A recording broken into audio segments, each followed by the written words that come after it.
because it's the reversing underachievement. Yeah. And that's literally what we're going to talk about today. So you just did a beautiful story about how you supported in the reversal of underachievement in your son. That's amazing. That's great. I mean, he was a COVID kid during he entered college in freshman year, went home with they sent everybody home.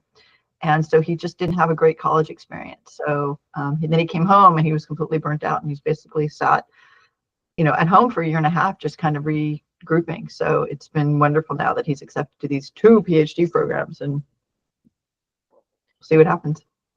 That is phenomenal. And you're so right, Jessica, that this is kind of what actually brought many of us together, is noticing these kids. It's what brought Michael and myself together, Dr. Matthews, noticing these kids in the classrooms who were just not really there, not fully there. And Michelle, I'm curious, what would you say to other mothers? Because I have personally met other mothers out there, and I'm actually starting a Send group for moms of moms with young men at home who the pandemic just kind of flatlined, and they are uncertain of their purpose and not really sure where they're going. And the moms are stressing because the moms know what they're capable of, but they don't want to be a prod, they don't want to be a nag, they don't want to ruin the relationship, they don't want to hover, and yet they need to support the young man in finding himself, believing in himself, and moving forward. So what would you say to all those moms out there?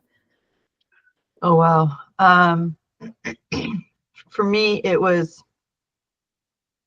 just a deep need to find him community, because I kept saying, you're sitting around with mom and dad, we're not your people in terms of your technology, your science passion. We're not your people, and you're stagnating here, and we need to get you out there with people who are going to speak your language, who you're going to, light up when you have those conversations with them, and they're really going to be able to talk to you about the things that you're passionate about. So for me, that was my driving force, is just getting him out there. And I knew that he had to be, for him, a university setting or a science company of some sort, but university setting would seem to be more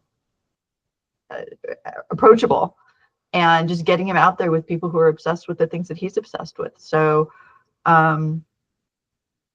just keep finding where the community for your child is going to be. Find them their tribe, wherever that may be, so they can immerse themselves in what they want to, and get that give take, and not with parents going, "Oh yeah, that's cool, honey." Right. Seems cool. So true. Well, thank you so much, everybody, for joining us today. Michelle, thank you for letting me put you on the spot to just tap into that joy that you came into the call with, and just find out what's bubbling to the surface that you would like to give as your gift to the other moms out there who I have come across, who are looking to support their kids. So this topic is about females today, but we're following this thread of underachievement, which is a really interesting thread to follow. It's not the one I initially planned on orbiting around in this roundtable series, but it's the one that we seem to gravitate back to, because regardless of where your child is on the much vaunted IQ scale, it's possible that school will not be a good fit, simply because of a mismatch between the teacher, the teaching style, the curriculum, the kids that they're, like you said, Michelle, being around the right tribe, all of the different social and emotional things. So it's just been an interesting topic to continue circling around and unpeel more and more. So today it's about females. I'm really excited about that. Una, hi. Thank you for joining us too. We're going to give you all a chance to introduce yourselves. We are recording, and I hope everybody will participate, but I put Brianne and Jessica on the spot with kind of bringing our content today. So they're going to be like our featured speakers. But I would just like to start out with some introductions, and then I can set the table with underachievement. What is it? Some signs, some causes, just kind of the basics. I'll get those. And then Brianne and Jessica, you can go into the probably more meaty, interesting aspects of this. Okay. So introductions, let's start with Michelle, and then Una, and then Brianne and Jessica. That's okay. So hi, my name is Michelle Barmazel, and I am currently the co-president of the Master Association for Gifted Education. I got here by way of necessity. I have a business background and got into gifted education about 10, 15 years ago, because I had one that ran about 3 to 4 years ahead academically and it was not fitting in, and I needed to find solutions. And living in Massachusetts, you would think that there'd be great stuff, and we are last. We are ranked last in the country for gifted education. We have none because everybody's gifted, right? So there's no path for the upper echelon here. Thank you for having me. Yeah, thank you for being here. And Una, I'm so glad you're here and you have time. And you're from the cold Midwest, right? Tell us where you're from and who you are. Yeah. Hi, it's nice to be here. Thank you for including me, Allison. This is my first time at this meeting. I do live right outside Chicago, and we are unseasonably warm today, but we have had some bitterly cold weather. I work currently as a coach. I met Allison through a neurodiversity coaching training program. And I'm kind of a little bit all over the place in my coaching, working with a lot of different kinds of people, different situations. And Allison and I connected over this topic because I also have gifted kids that, we've struggled to navigate different stages at different times. There have been some great successes and some great struggles, I would say. So I'm excited to hear this conversation. And you're in higher ed, aren't you? You're coaching higher ed? I'm now independent. So I spent a lot of time at Northwestern University, which is where I started coaching and working with students there. So I have a couple of students in my caseload that I'm working with, but not exclusively anymore. I had to get out of the administrivia side of higher ed. I couldn't keep it up. Well, really glad you're here, and you do bring that lens. So I'm glad that you're here with that. And we met in an ADHD training course. And as you all know, there's so much overlap. So if you all want to talk about that, Brianne and Jessica, I think that would be really informative, because the folks in the ADHD world that I have been getting training from and speaking to are not necessarily bringing the gifted lens. And that really is surprising to me, given just how much overlap there is. So I think there's a great opportunity to just kind of elucidate that a little bit more. All right. So Brianne, if you'd introduce yourself, and then Jessica. All right. Well, good morning and good afternoon, depending on what time zone you're in, to everybody. I'm Brianne Hudak, and I am out here in Western North Carolina, about an hour and a half outside of Asheville. I've been in education for about 20 years. I've served in public, private, and charter schools. Very passionate about redefining education and transformative education, and obviously a gifted and talented education advocate through and through, committed to just helping students achieve holistic success. So not only academically, but socially and emotionally.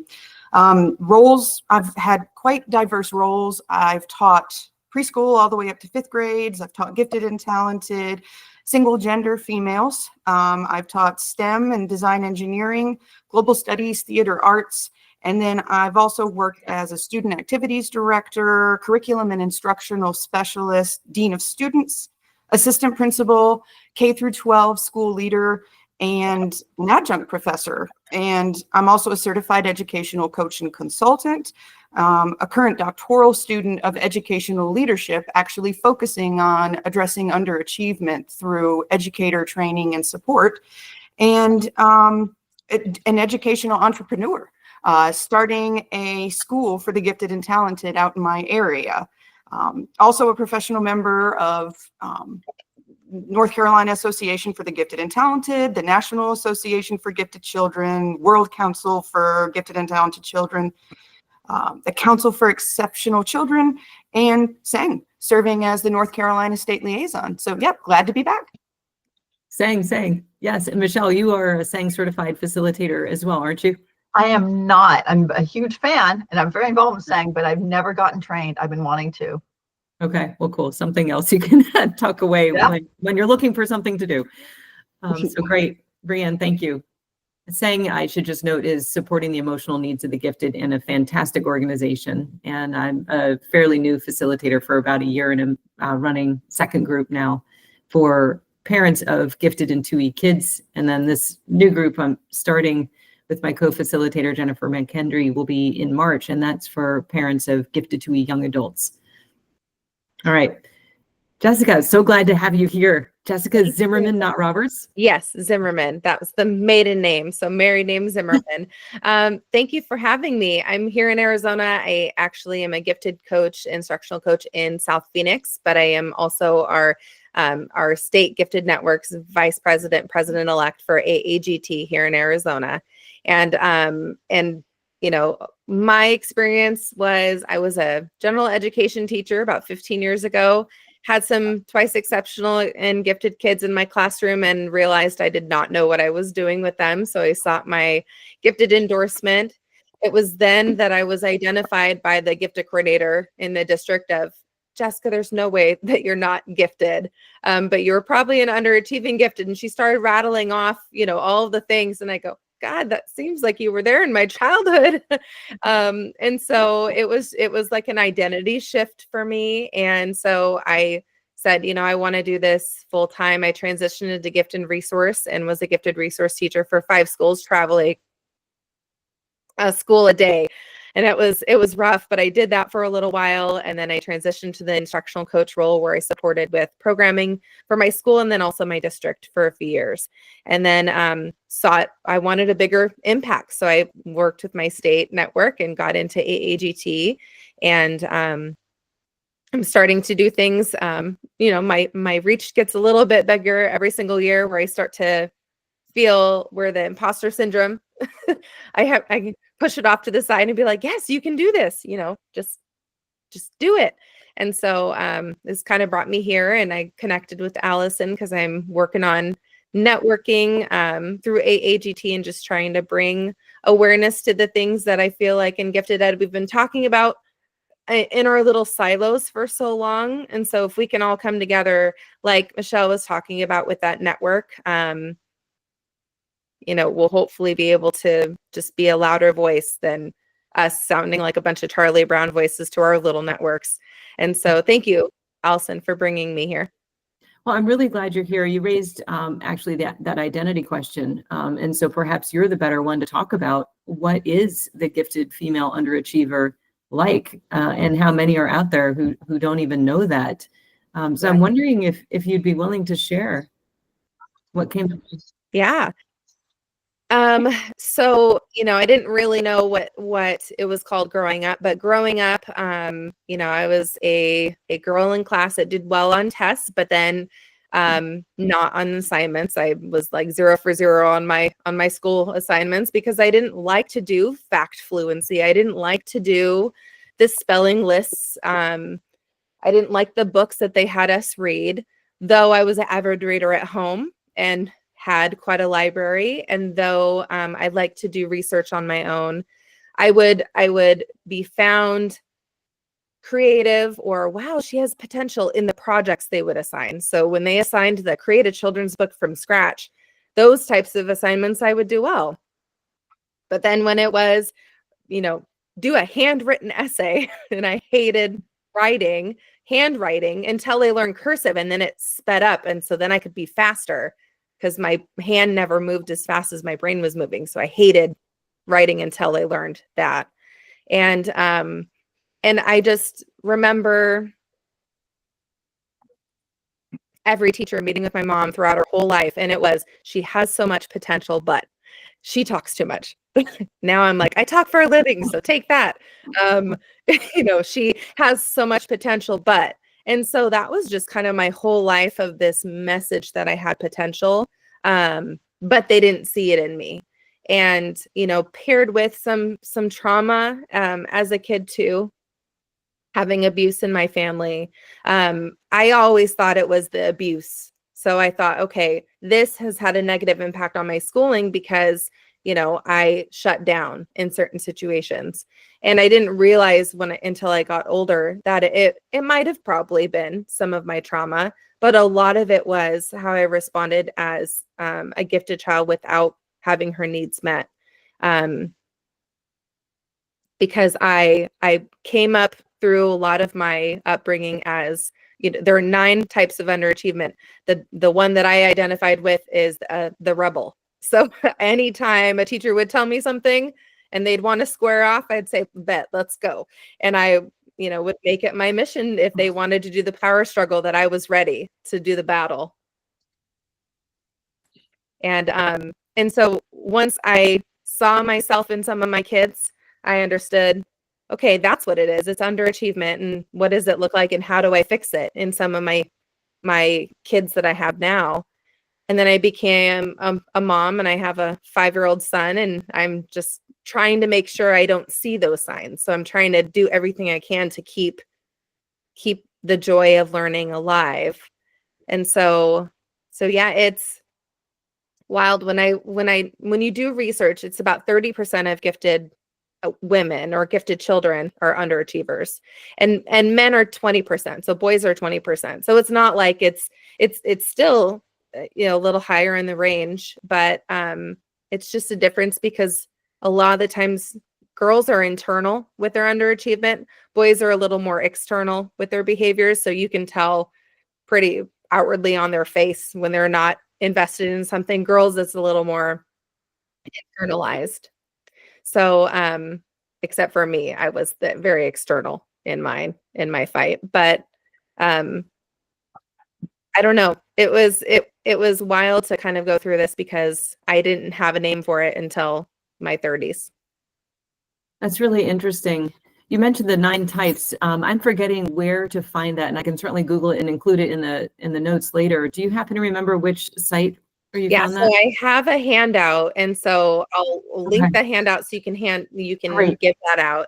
But it's from Brianne Hudak. She's amazing, and I've met her in real life. She's phenomenal.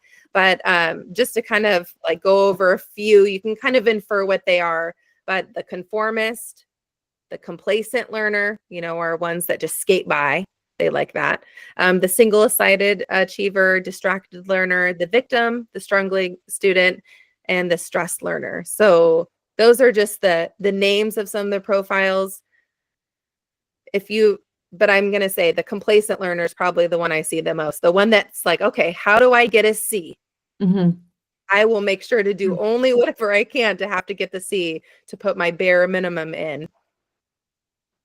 So, it's also possible to have a girls earning straight A's and still be underachievers. Same with boys, right?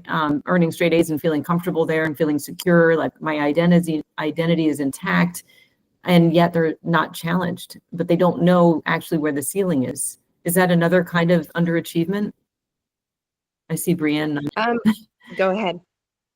Oh, well, what Jessica's saying, I was taking all that information in and just seeing in my own experience those kids in the classrooms and walking around in the schools, and gifted underachievement in girls, it really does manifest itself a little, like you were saying, a little bit differently than the boys. It's that lack of motivation. It's about perfectionism, or it can be that reluctance to just take risks in general.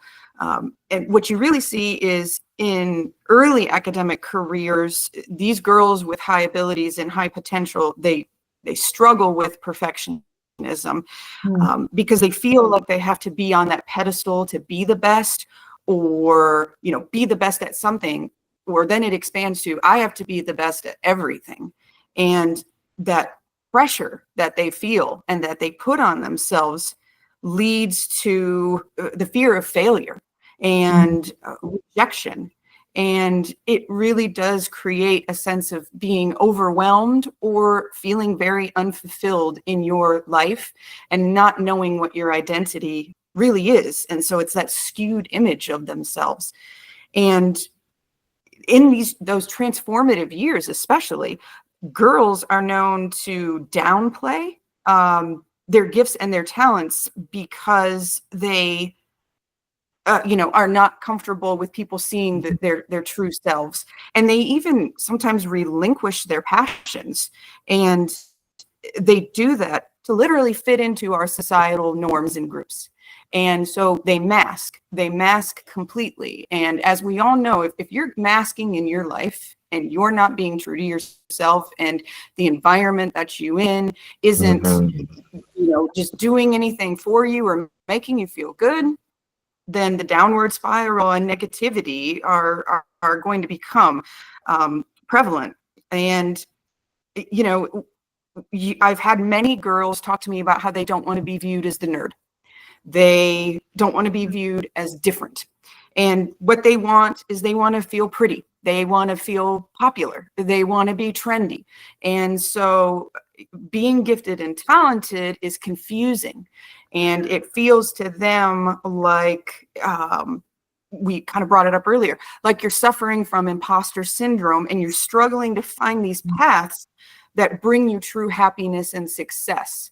So and we'll continue to explore this in this conversation, I'm sure. But if that's how you feel day in and day out, and especially in those transformative years, what will that look like as you progress into adulthood? And what challenges and obstacles will you continue to face as a gifted person with underachievement, especially as a female? And actually, to add on to that, Linda Silverman years ago did a bunch of research on siblings, and girls who had gifted older brothers were very apt to hide. And I've been trying to see if I could get that article. I don't know how to put something in the chat here. There's a whole distribution showing siblings, how siblings in a family are likely to be within, I think, 6 to 8 IQ points of each other. But the thing about the girls hiding, I thought was really interesting. And I mean, I saw it in my household, right? I had a really mathy older brother. And so my daughter, the second one, who is very capable in math. I mean, she's probably at the top of her class, but compared to her brother, who was, 2 classes ahead, she still says, I'm bad at math and I hate math. Well, it's all relative, right? Yeah, actually, so I would love to jump onto that. Being a girl and having math self-concept be something that was a challenge for me in high school, but having been told within just the last couple of years that I'm a very intuitive scientist. I do wonder if there's something about this that women and intuition and the math and sciences is underappreciated in the classroom. I see the educators nodding because I do think that that is a fatal flaw for female self-concept in STEM. I'm glad you brought that up, Michelle. How do I drop an article? I actually have the PDF. So there should be a chat thing down to the bottom right that it looks like it's enabled. So you should be able to click on that. It looks like a little comment I think thing. it's only letting me put in links. It's not letting me put in an actual document. I think that's my problem. Yeah, the document might be hard, but a link should work. Okay, I can email these later. Yeah, thank you very much. I appreciate that. Una, do you have? Well, Allison, I was go going ahead. to add to what you were saying. When I became a STEM teacher and a design engineering teacher, the program I created was brand new for that school. And it was really, to me, it was exciting to be a role model to the girls because they were scared and to come and be excited about tinkering and excited about inventing something and being innovative because with their identity and their masking, it just seemed it was scary for them. And so when they saw a girl leading the way and telling them that it was going to be okay and to, appreciate these skills and abilities that you have, then they were just more confident and comfortable. And then to know them. I mean, we talked about it in the last underachievement episode. When you foster that safe and supportive environment and you make those meaningful relationships, and you connect to their passions and interests, then you open up entirely new doors. So then you can have those conversations about why it's okay to fail, how you create resilience, and how to self-regulate and develop your self-efficacy and engage. The next step then becomes engaging in collaborative and leadership opportunities surrounding these fields and areas. And so you just keep working to get to those next steps with them. But when you put a female leader in a area that they didn't expect to see one, it's really exciting and comforting for them.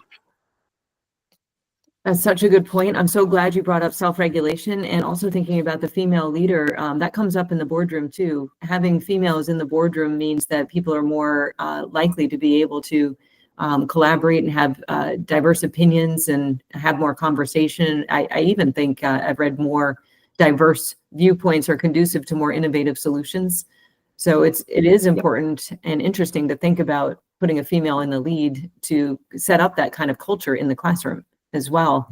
Self-regulation. Well, and you I was going to just say, sorry, Allison, you take on when you're a female STEM teacher, or you're a female robotics teacher, or you're a female engineer, you are bringing a different perspective, and you are taking on different backgrounds and experiences and putting them forward to the kids.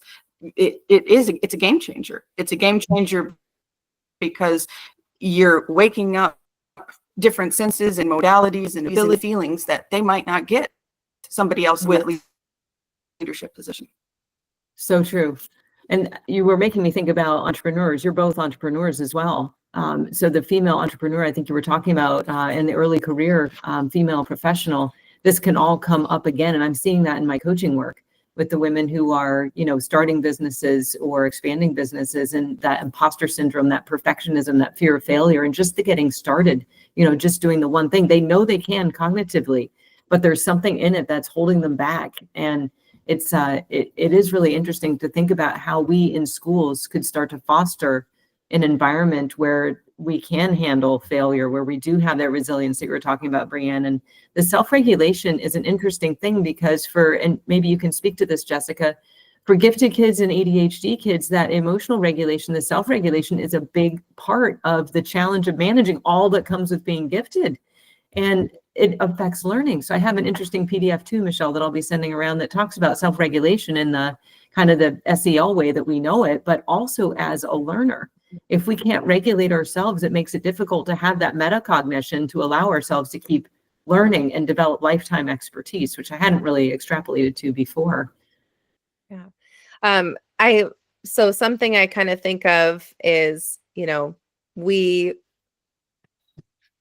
have to model it. And so often part of my job as a coach is helping my gifted adults learn how to model these interpersonal and intrapersonal behaviors themselves so that they can then take that to their students and then, our parents too. And so I think something that we don't realize as adults is it starts at home, and as educators, making sure that we continue that on at school. But as a mom, before I sent my kid into kinder, I wanted him to have an emotional vocabulary bank that he could pull from, because once he has that language, then those self-regulation strategies can happen. And so in education, we talk about universal design for learning, right? UDL. And a part of UDL and understanding UDL is that in order for me to produce or be regulated, there are these other things that have to happen. Interest and that self-motivation has to be there first. And then you learn the strategies that are in kind of isolation. And then it's okay, you put it all together with a situation that's not going to be isolated, and it's true triggers that are coming at you. How do you respond? And a lot of the times it starts with that meaning motivation. What motivation do I have to be able to respond in this certain way? And I think the best way to start with that is building the academic or the vocabulary, the emotional vocabulary. Is something as simple as the little spot of feelings. If you've ever seen that book, it's adorable. It's this little tiny rock looking thing. And my son has, I've told him before, man, you look really disappointed. Mom, I'm not disappointed. I'm overwhelmed. And so for a 5-year-old to correct me and tell me, no, I'm not feeling that, I'm feeling this instead, that emotional intelligence that he's building is helping him so he can regulate. But I also have to model that. And when you have your own child, you start to reparent yourself a little differently than how you were parented growing up. And I realized those were a lot of things that I wasn't allowed to have feelings growing up. It was minimized. It was suck it up, Jess. Okay. Move on. And so a lot of our girls, if we are grown up, we're raised with this, suck it up, push it down, push it down, push it down. It makes sense why things are internalized. But I have to, practice what I preach with my son. And then I notice him going into the school setting, just more equipped with those strategies to then be able to tackle some of the big things that he didn't get exposure to at home, like a peer not wanting to play with him and that rejection, and shutting down because things are hard at school in certain cases. And so I think that's what we have to remember as adults. We sometimes expect adults to already have the knowledge and the abilities because they're adults. And I'm going to say 7 times out of 10, my adults need that little refresher or the change in paradigm, where this might be a commonly held belief, but the highly effective belief is this: how do we transition our behaviors to be more aligned with this effective paradigm? Thank you for that perspective. And I think I appreciate what you're saying so much, because it took me going back into coach training to really develop, I think, much more advanced listening skills and self-concept. Before, I don't know if this is true for a lot of other women, I felt like I was in fight or flight very often. And especially as a female scientist, trying to guard and protect how I was showing up and be ready for any critique or anything that chipped away at my own self-concept. So I felt like I was constantly on the ready. And that puts you in a precarious place all the time, where you really can't take in new information as well. You're not as open-minded, and you're not showing up as the person that you really want to show up as. You're showing up as a brittle person instead of an open and curious person, which is who I truly am. I was not able to show up as I truly was because I was in such protection mode. And so I think, in fairness to a lot of our parents who are stressed, they're dual income, they've grown up in the same kind of highly critical environments, and maybe with authoritarian versus authoritative parents, maybe a lot of high achiever sort of syndrome, where in order to feel secure, I've got to, check this list off every day and push myself. They're coming at life with all of that. And so no wonder they're not showing up as they really want to. And so modeling those skills and teaching different kinds of ways of relating to other people that doesn't denigrate yourself, but still leaves room for it. Doesn't have to be a zero-sum game. We can all win at this, and we can find that through connection with others. So thank you for bringing all that to the fore. What else should we be thinking about at home to really support our kids and model for our kids, especially our girls, how to take those risks that you're talking about? And Brianne, feel free to take this conversation any other direction that you might like, or Una or Michelle. There was an article Linda Silverman wrote years ago about second children, and telling them that they were just as gifted as the first ones, because the first ones take up they take up the oxygen, and the second ones are like, okay, that space is taken, I'm not gonna go there.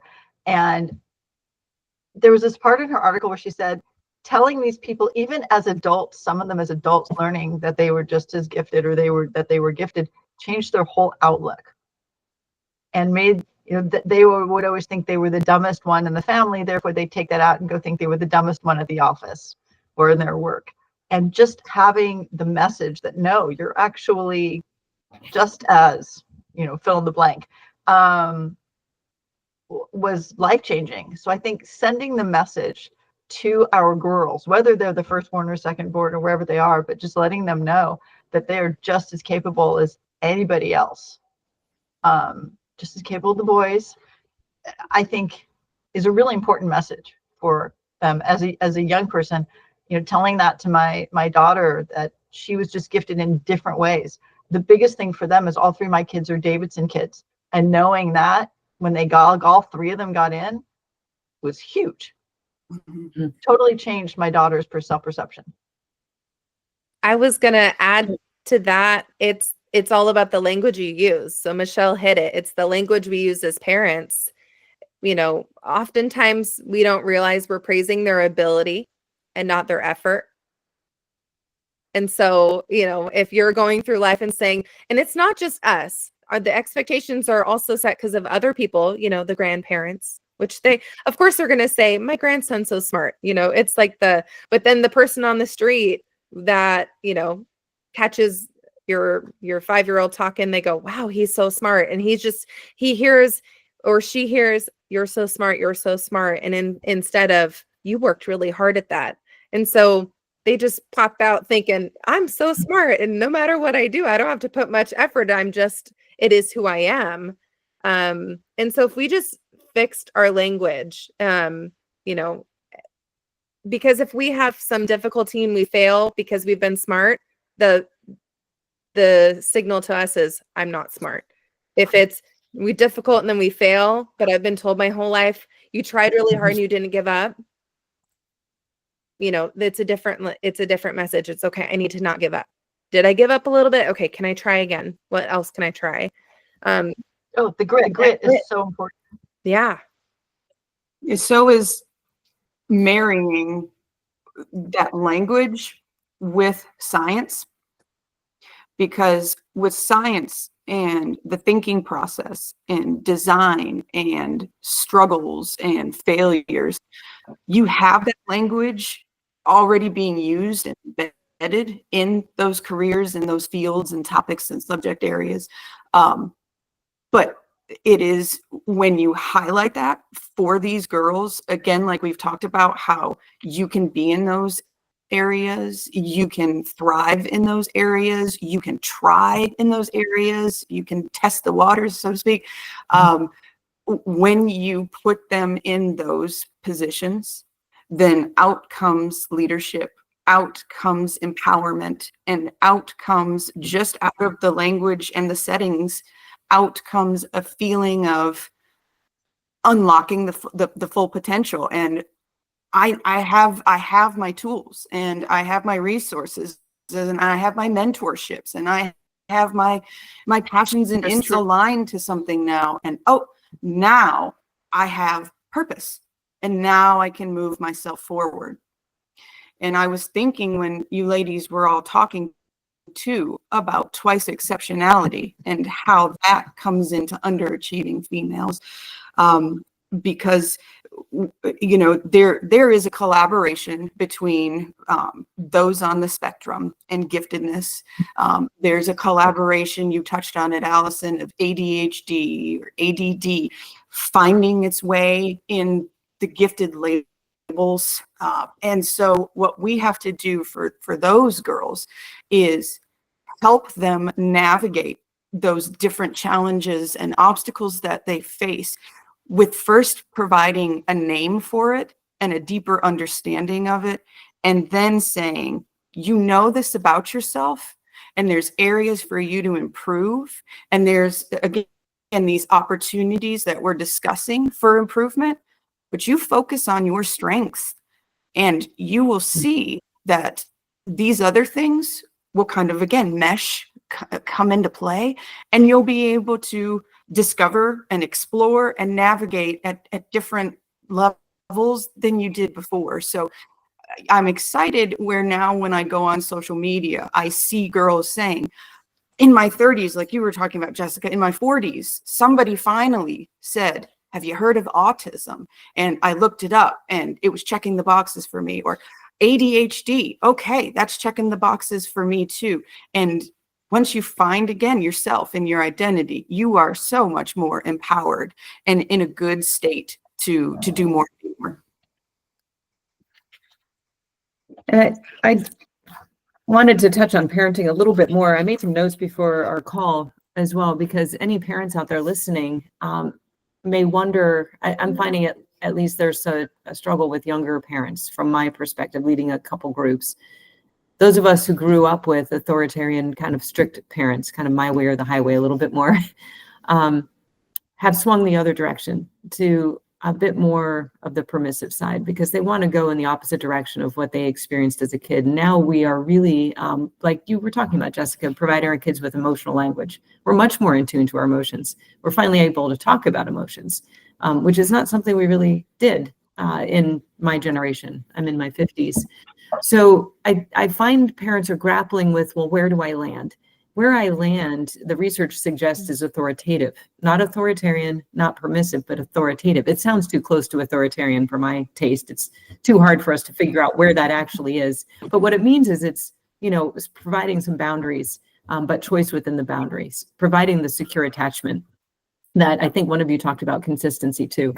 So where that comes up and where that relates to this is the literature on underachievement seems to be the parents who have a more authoritarian sort of approach is correlated with underachievement. Very strict, very grade oriented, very pulling privileges away, punishment oriented, but also parents where one is more authoritarian and the other one's the protector. And that can show up in any family that's just trying to do its best to get by, because maybe somebody is in the military and gone all the time, or very intense job, or travels quite a bit.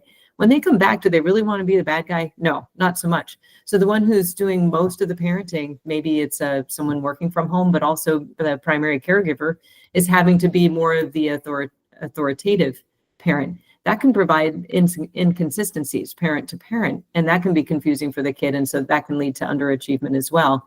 I'm wondering, in your experience as educators, how often do you see these kinds of things that at least I found in the literature popping up in your own experience looking at the kids in the classroom? I'm going to say I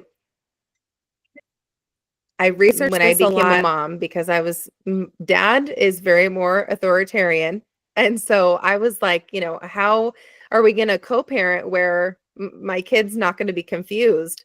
And I found some research that said as long as one parent can anchor and be the restabilitator, that because you can never protect against the world might be very authoritarian. And but if you can be the stabilizer and home base, then your child will be okay. And so that was something that, as a mom, my panic, because I went through everything. I read a ton on secure attachment. I did a lot of research on conscious discipline for parents, and it kept coming up. Do you have that anchoring point?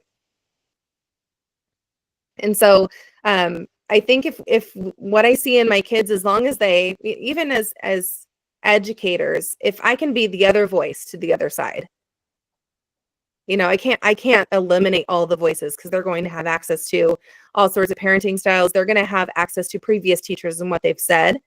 But if I can build the other voice, right? It's like the both sides. If I can build the other voice of to counteract that dichotomy that exists in a lot of them.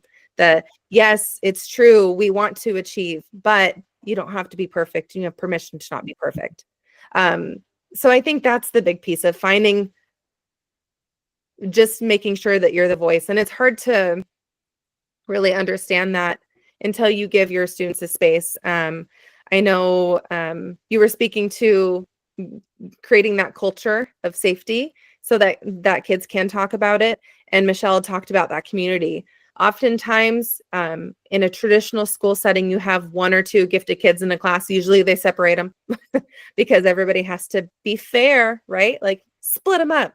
I get one, you get one. Well, and then when they're split up, they're the only one. Mm-hmm. And then they're the only one, they're helping someone else, and they're helping this other one. And so it's not about their needs ever. It's about everybody else's needs. So I find my kids, because we have self-contained gifted programming in our 7th and 8th grade. Once they get there and they get,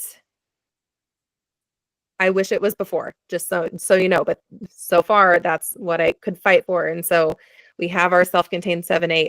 And once they're there, this whole new world opens up to them, where they have people that think like them, that feel like them. And so they can hash out some of these things, like, oh my gosh, my mom's super hard on me too. Wow. Okay. Well, my teacher says I don't have to be perfect. And so we'll have conversations, and my girls will say, hey, can you send me that article that, that says that gifted kids, they're not really self-centered, that it's just our way to learn, because I need to take that to my mom because she tells me I'm only self-centered. And now I know the gifted brain has to anchor in its own understanding before anchoring in someone else's new understanding. And so, I don't know. I think that's how it can kind of manifest, as long as you make a space for it. I don't know if any of it's making sense, but. No, it does make sense. I remember, some criticism being that kid in class, and this may be true for a lot of women. I see you, Michelle, and we'll make sure Brianne is there. I think that the imposter syndrome comes in when young females are worried about not understanding something. And so they'll try to get like 100 on the test. And so maybe they get a 98 back and they want to understand those last 2 points.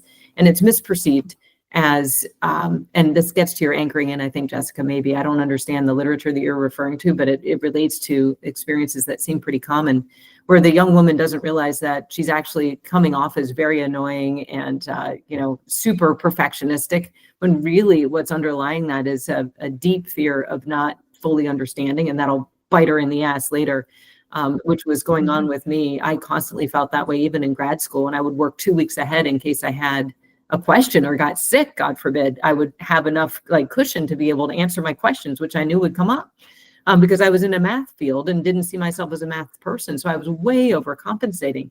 Well, I didn't tell anybody all of that. And it wasn't until 20 years later that I understood how I was showing up and how people were perceiving me. I'm like, gosh, you have no idea. I was worried about myself. I wasn't being competitive. I was just trying to survive.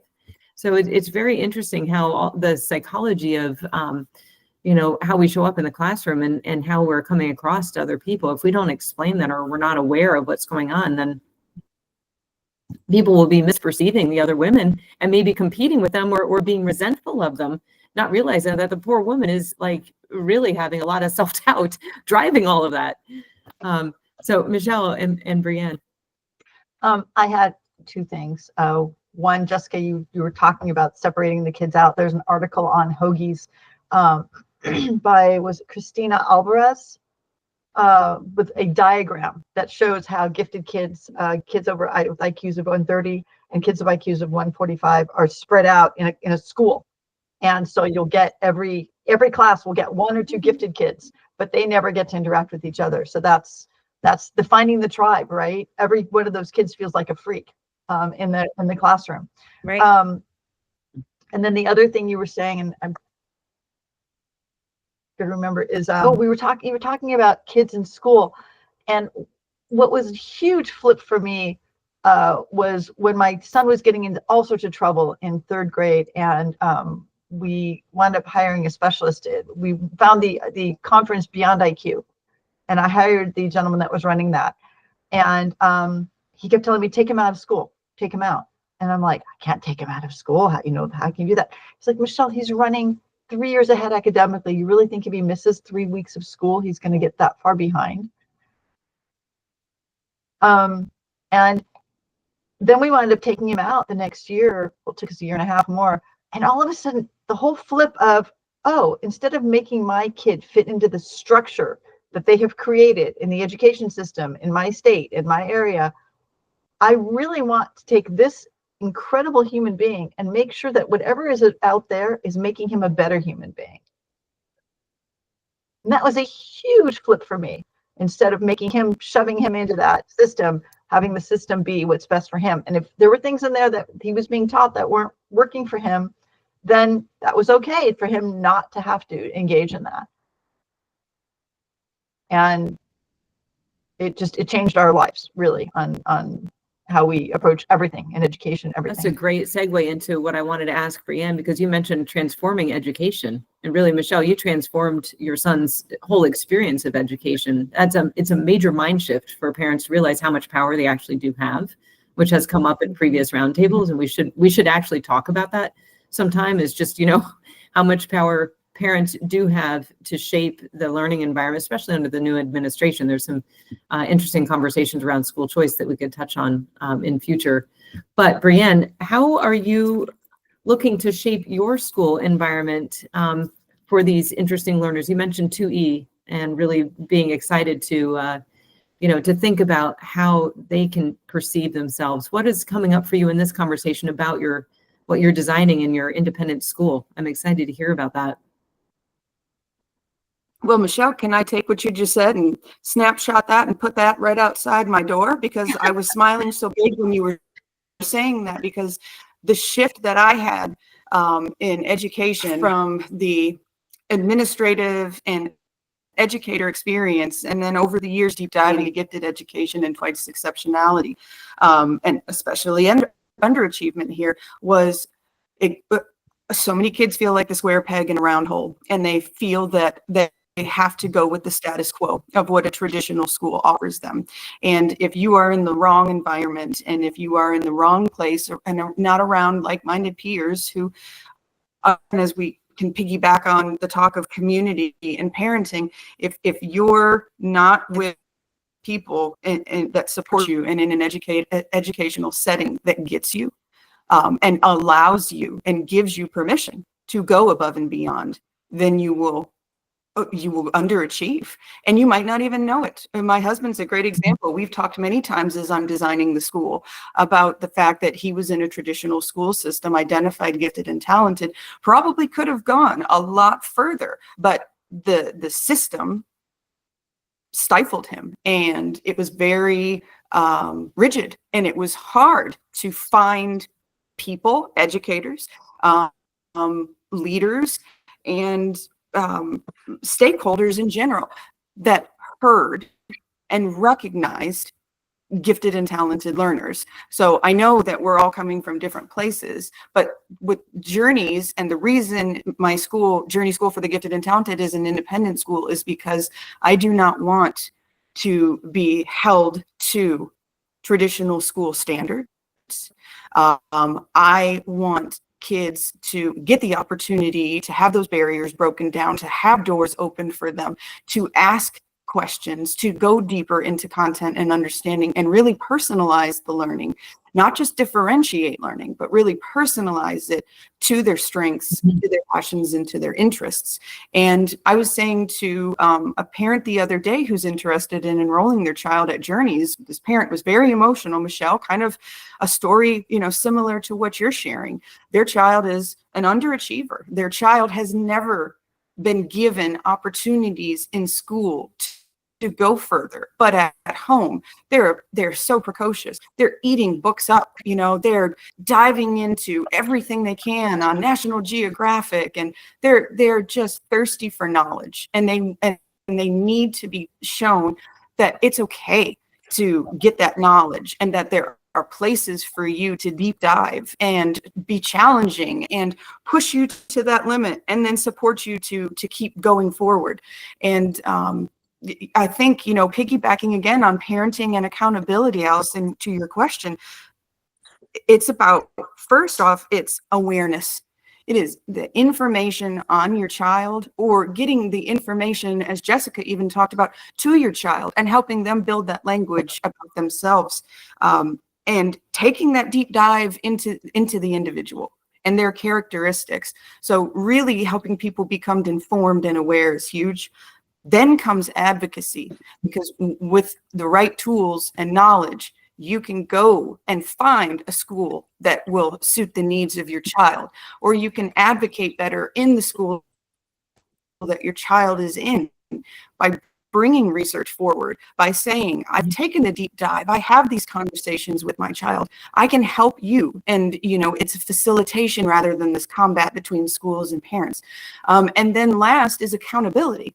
So if you've got the awareness, you've got the advocacy, then you hold those kids, those schools, those parents, all of our stakeholder groups accountable for getting that child to progress and perform and achieve. And the only way you're going to do that is, I think, with those 3 A's and following that kind of approach to underachieving. I have a difficult question for you all, and I know 2 of you, Michelle and Una, have to leave, so thank you very much. I'll keep recording in case you want to hear, but the difficult question is the line between high achievers and gifted. Is this relevant at all? I've heard a couple of questions parents ask me about this. I think that the whole identification process is challenging in and of itself. And then if we want to try to parse high achieving versus gifted, I'm not sure the utility of that, but I would be curious to know what you think, Brianne and Jessica. I feel like that's another hour discussion. Yeah, probably is. Because there's a lot of research around both. Michelle. Bye, Michelle. Hi, There's a lot of tons of research about both things. And there are really compelling arguments for both sides. I like to just point blank say, would I treat them any differently in school? No, I would give them all the same opportunity. And that's what it comes down to. A lot of people like to argue high achieving versus gifted. If, there might be, in every child's case, every child's going to need something different. And so that's something to acknowledge. However, if they're all there and able to reach an academic standard and be pushed, why not treat them all as such? So I don't know. That's my mentality. That makes sense. I'm only bringing it up because we've been talking about underachievement so much, and sometimes it can be easy to focus on achievement as one way to define giftedness. And Davidson Gifted has a whole very long article on how we would even define underachievement actually, and who gets to decide what is underachievement anyway, who gets to decide what is achievement. But many girls feel a desire to try to be perfect and try to get the A's, and that's where it might get a little bit confusing to try to figure out does this person have all of the things that come along with being gifted? And it doesn't matter if we are trying to differentiate between high achieving and giftedness. And I agree with you, Jessica. We should meet all kids where they are, which gets back to you, Brianne, building a school that meets all kids where they are. And if we have parents who have kids who are not doing well in school, let's figure out what that is. And, just try to create the right environment for them, and worry less about the diagnosis or the disorder potentially, but try to see if the environment fixes it. Any closing comments, Brianne, on that? I was going to say with my school, Allison, I am inviting high ability and high potential students in, and it's similar to what we're kind of talking about. So many times those test scores, those IQ tests, those are snippets, those are snapshots, those are glimpses into the child, and they may have not ever been afforded an opportunity to perform at a higher level. So and what you find in different school districts, different school settings, different areas around the country and around the world is inequitable opportunities. And so you really don't know if that kid is capable, because our schools are not pushing our high ability, high potential students far enough, and are moving them through that assembly line education of get these standards, take this test, get these standards, take this test. And with your gifted mind that you process and perceive the world differently, it's not going to fit. It's not going to fit your mold. And so what we are saying at Journey School is, if you feel like this is the right fit for your child, if this excites your child, if this model of personalized learning and personalized programming and mastery learning, if that's exciting, if that lights your child up, we talked about this very early on in the conversation, then go for it. And give them that chance and challenge them and give them those opportunities, because you might not have that in your school whatsoever in some, and in others, it might be a flicker. It might be a small pullout. It might be, like Jessica was talking about, only one of you in that class. And so who knows where you stand? And so going with that too, Are you gifted where you have these innate abilities that are coming out in you more and more as you develop?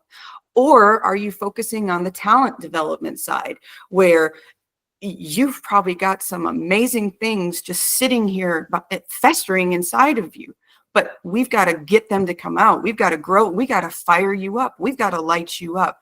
So I think that's why we should be exactly like Jessica said, and you were saying, Allison, we're on the same page, whether you're high ability or you're high potential. If you want it, come get it. And if you don't know you want it, we're going to expose you to it and support you through it. What you said, Bree, makes me, this is the thing that irritates me with the system. Why people feel kind of this G is a dirty word for gifted is because it is being done in such an exclusionary, superior way. And it's not the kids' fault. The kids aren't the one walking around. I mean, sometimes they can be a little boasty, but they're not the ones saying, I'm better than all of you. I'm the third percentile. You know, they're not saying that. It's the adults that are saying, are you 97? Are you truly gifted?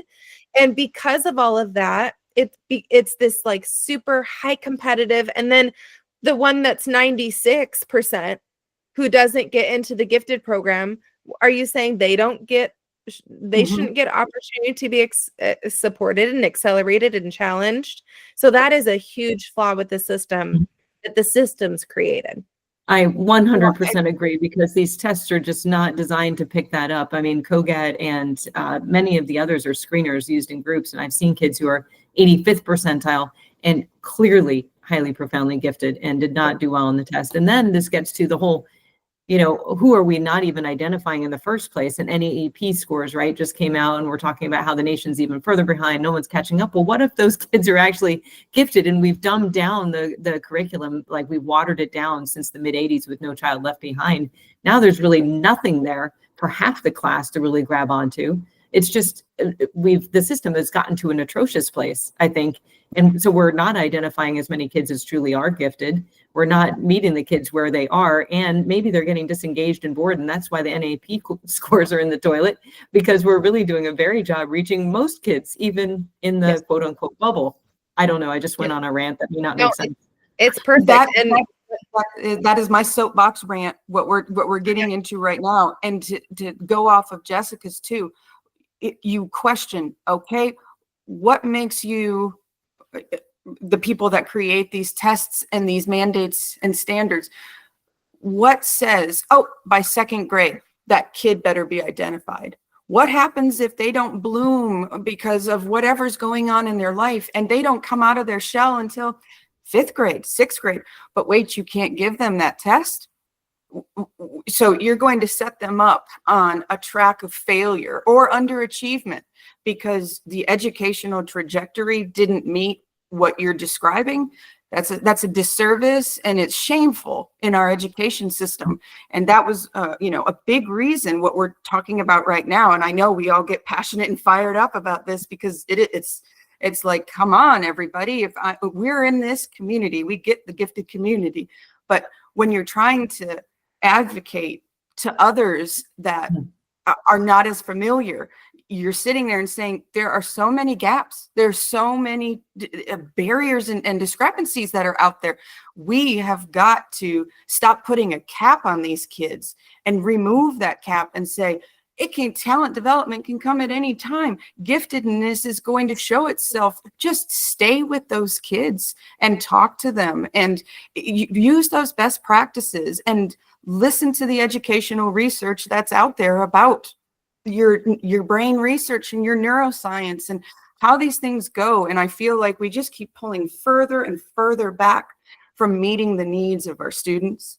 And it to me, it was, I had talked about that and questioned that and seen so many kids slip through the cracks and so many families in tears because they didn't have the resources or the community or anything that helped them with their child. And I said, okay, that's it. I can't just talk about this. I'm going to take action, and I'm going to build a school from the ground up And I'm going to work with these families that don't get worked with. I'm going to encourage these kids that don't get encouraged. And we're going to grow and we're going to develop. And the reason for intentionally calling it journeys is it's not point A to point B. It's a process. And it's got all these things we're talking about with underachievement in this conversation.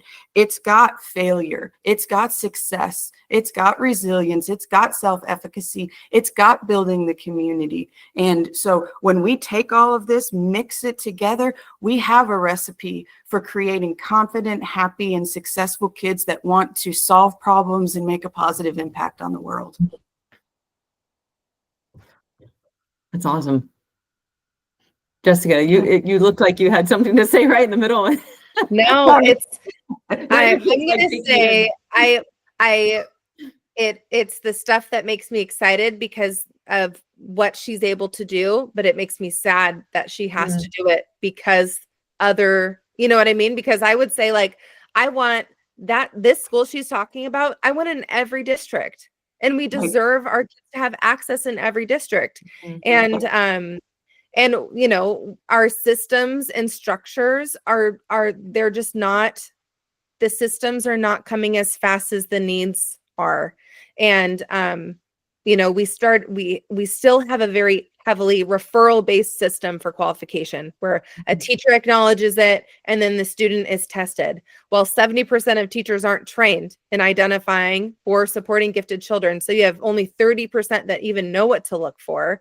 And then finally, you know, some states, not even all, some have gone, okay, universal testing. Let's do universal screening because we can find significantly more that way, because now it's casting the wider net and it's not referral based anymore. But then it's okay, but only second grade. What about those, Bree, that don't, you know, cognitively unfold until about fifth grade, and then it just clicks for them, but we don't have another entry point, and that's just not common for gifted ed. And so there's these pain points that exist that that every one of us, I hear in every single state, because I'm in Arizona and we're in different states and we're all having the same issues, that you know, we're stopping the bleed with all these little programs and things to try to help, you know, parents and kids feel like they're getting their needs met, but it's just not working. And so, you know, I commend people like Bree that are going out there and saying, like, it doesn't exist, so I'm going to make it. And I always empower people, because I'm looking at switching schools for my son next year. And I'm like, I'm shopping, not how am I want him to go into a system that works and that makes sense. And so I'm just saying, if she was here, I would put my son in her school. Absolutely. There's my little endorsement right there. Thank you. Well, there's a stigma to it. There's a stigma to it, Jessica, too. And you could have a whole nother episode about this stigma, Allison. And it is the stigma. I grew up in traditional public schools. And I also dabbled, I went to a private school for a little while. And again, when I told you my background, I've been in the public schools, I've been in the charter schools, I've been in the private independent schools. And it doesn't matter if a school is doing something great, champion that school and keep that school moving towards redefining education and transforming education. Bravo. But there's the stigma that we can't step outside of our box. That if it's, well, this is all we've known, and change is scary. But there are, I was saying to a parent the other day, do you not go down the cereal aisle? I'm blown away at the cereal aisle, or the chip aisle, or the soda aisle in the grocery store, or the ice cream aisle, even that's taken over. But there's so many options. Exactly. There are so many options and choices. And in 2025, as we evolve so quickly as a society, why would we not be more excited and supportive of schools of choice, especially for the gifted and talented population, who is, as we've talked about this whole conversation, so obviously needs something different. And to provide that, I feel very passionate about it, because it is a service that is fairly new. I mean, when I did market research, there's less than 50 independent private schools in our entire nation specializing in gifted education and twice exceptionality and high potential underachieving individuals. Less than 50, so Journeys will be 51 starting August 2025. We need to do better, and we need to share how important it is to not let our future leaders, not let our dreamers and doers, our ones who will make an impact on society, slip through these cracks. And if education isn't working in this way, then there's somebody out there like Jessica, like me, there's educational leaders out there that are willing to say, okay, I see the problem. Instead of putting a Band-Aid on it, I'm really going to transform this. I'm really going to try and fix this. I'm going to, like we talked about earlier, if we're doing underachieving females and we want them to, just aid in their skill development and embrace those gifts and talents and focus on their strengths to find their purpose and passion and unleash that potential, do that in school. It's the role model of what education should be. And if you're creating lifelong leaders, schooling, traditional schooling might not work. Seek alternatives. Nothing wrong. Break the stigma that there's something wrong with seeking an alternative when our world is full of alternatives and options. And that's what makes it exciting. And that's what makes it good for neurodiverse and different types of people. That's so true. I want to close with two things. And I appreciate you going over a few extra minutes because I'm sure the folks listening to this, these are among the most popular videos on my channel, just behind horses. So thank you for taking the time to be here. You mentioned the stigma. I think that the parents of gifted and complex and 2E kids do feel a lot of stigma around underachievement. That is definitely something that is hard to grapple with because it's hard to feel comfortable talking about it. But if we look at it through the lens of, trying to find the right fit for the kid and understanding that underachievement is just a symptom. It's not a character flaw of the kid. It's just a symptom that the environment is not right. And let's dig into that. And it is okay to talk about it. I appreciate you bringing that up, Brianne, and the need for different options. I also just wanted to do a quick shout out to all of the educators out there who are quietly breaking the system in their own classrooms to meet the needs of the kids. I know teachers who don't even have a gifted endorsement, but are probably gifted themselves. And of course, I tried to ask them if they realize that they probably are. And they're like, oh, no. I'm like, actually, you're showing all of the qualities of being a gifted individual. And that's why you're reaching the ones in your classroom so well without even knowing it, because you probably are and were never recognized yourself, by the way. But anyway, all of those educators who are doing a really wonderful job, good principals out there who are bending the rules and appreciate the importance of acceleration. Dr. Matthews talked about that last time. He said, acceleration is the most underutilized tool to address the needs of the gifted kid. And very often the administrators get in the way because they don't want to let kids accelerate because it's rare, or I only see one in a decade. Well, maybe you should see more in a decade because school is way too watered down right now. And half of American kids already know the content for the year when they walk in the door. So basically half your kids in your classroom should have the next year's math book given to them just as a starting point. And then, all of us have kids who are overachievers or, highly, highly profoundly gifted, and we're 3 and 4 grades ahead. That is not that weird. Actually, if we dig into the data, Johns Hopkins has some data. It's like 1% to 2% for math, or at least 3 or 4 grades ahead. So that's saying something about the kids, but it's also saying something about the curriculum. But Jessica, I really want to end up with you because you have Wonderfully Wired, correct? I do. Yeah. So if you could tell listeners about that. You are doing your own thing out there in Arizona. I am. Just like Brianne, I saw a need. The need was there is an expectation for general education teachers to do it all. I'm going to just be very blanketly clear that it shouldn't fall just on general education teachers, though they need to know what gifted looks like, because sometimes they're going to be the first person that notices this in this child. And so with that statistic I shared earlier, 70% of teachers do not have training in their undergrad. And if they went through school for special education, sometimes there's a chapter, but it's very limited on understanding gifted ed. And so My teachers will go into the classroom and they'll be ready with English language strategies. They'll be ready with remediation, but you have these kids that don't fall into any of the chapters of coursework, and let alone twice exceptionality, understanding that you can have students that have that double-edged sword there, and how those behaviors that might screen them out of thinking this kid might be gifted are the ones that are showing up for you. And so I created online classes because I was a gifted coordinator, and I was spending my nights and weekends providing PD until all hours of the night, a super Saturday, 8 hours. And the PD is amazing. And you get together with other people that are trying to learn about gifted too.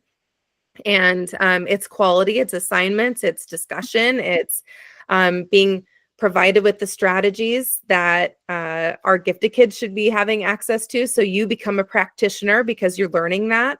And then COVID hit, and I had to adjust how I provided training to my teachers. So I moved everything online. And then I was just doing it with like Nearpods and Google Classrooms and just trying to make it make sense. And then I finally was like, you know what, I'm going to put the money into making a platform so they can have course certificates and they can see how much more they have until they finish. And they can just have this really rich engagement with this platform. And so I created that, and I've supported 75 educators with working towards their endorsement and receiving their endorsement, and currently have 25 enrolled just right now in classes that are online. And in Arizona, it's 90 hours to get your provisional, and then it's 180 hours total. And so a lot of the times, where do they get this? Well, they can spend money out the wazoo to go get classes online, and I've taken them. They're great at the college level. But it's $500 for 3 credit hours. It breaks the bank. And so my people they yell at me all the time, $25 for 8 hours, Jessica, you're crazy. You need to make it higher. I said, no, because teachers pay so much. They are expected to do everything. They are expected to give their time, and they're expected to give their money to professionally develop themselves for their kids. And so I wanted to remove those barriers. And so I created Wonderfully Wired. And it is geared more towards educators right now, educators and administrators. I'm finalizing a course on the social emotional lives of the gifted right now that also has that parent piece. So it's towards parents to really do a deep dive on understanding their children and their social emotional and affective needs, but then also how to advocate with the school and how to support. So yeah, thank you for asking. It's That's just been a journey. I'm also doing my own journey. You really are. How do people find you? Is it wonderfullywired.com or? Yeah, so it is wonderfullywiredgt.thinkific.com. So I sent you a link to my free downloadable underachievement flyer that I like to give as just like an overview of underachievement and how to reverse that. And then you can see I have digital downloads too. So I have some that are like activities to try to support your child through understanding their giftedness. There's things like that are on there. They're like $1, $2, something like that, just accessible. And then we have 9 courses listed. And I actually work with a coordinator friend of mine who's a gifted coordinator at a school district, and she uploads her courses there too. So I'm working on just trying to find a comprehensive place. Maybe I can get Bree to do like a STEM class eventually and put that on my portal. So we can just get all the gifted minds and experts in one place to make it easy for people to get gifted.